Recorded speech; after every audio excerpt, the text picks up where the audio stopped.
મિત્રો, આજે આપણે આવી ગયા છે સાયન્સ સિટી અમદાવાદ. ત્યાં તમને અલગ અલગ માછલીના નજારાઓ જોવા મળશે. સૌથી પહેલાં અંદર જેવા આપણે એન્ટ્રી કરીએ છીએ ત્યાં આપણને શાર્ક માછલીનું એક મોટું એક્વેરિયમ જોવા મળે છે. અમારો નાનો બ્રધર દિશાંત જે માછલી જોડે મસ્તી કરી રહ્યો છે. મને બી નથી ખબર આ માછલીનું નામ છે.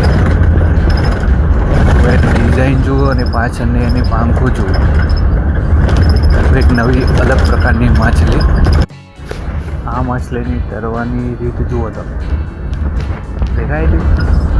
મને સૌથી વધુ ગમી હોય અહીંયા એક્વેરિયમમાં તો આ એક માછલી છે. જો એની છાતી ઉપર જો કેવા નાના હોલ આવેલા છે.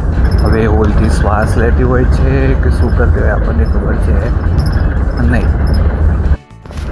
હવે આપણે શાર્ક ટનલની અંદર આવી ગયા છીએ. ત્યાં ચારે બાજુ જુઓ તમે, ગ્લાસ દ્વારા કવર કરવામાં આવ્યું હોય અને આપણે ચારે બાજુનો નજારો નિહાળી શકીએ. ઘણા બધા લોકો અહીંયા આવેલા છે. સુવિધા બી સારી છે. કલર બી સારો એવો લીધેલો છે, બ્લુ કલરનો એક્વેરિયમ કલર.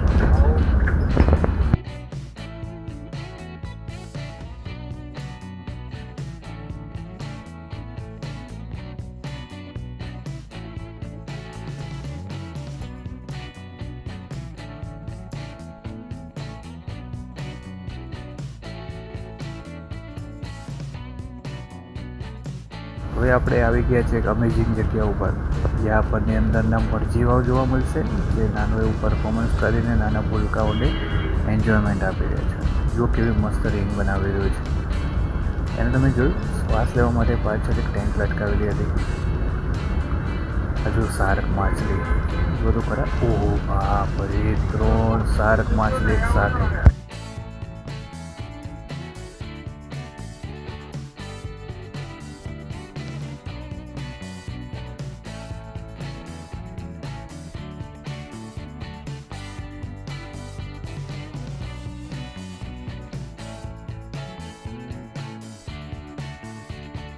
જેવા તમે શાર્ક ટનલની ઉપર નીકળશો ત્યાં ઉપરથી તમને થિયેટર જેવો એક નજારો દેખાશે. મોટી સ્ક્રીન આવે, ત્યાંથી તમે જુઓ કે કેવી શાર્ક ટનલ દેખાય છે. ઉપરથી નજારો આવો છે.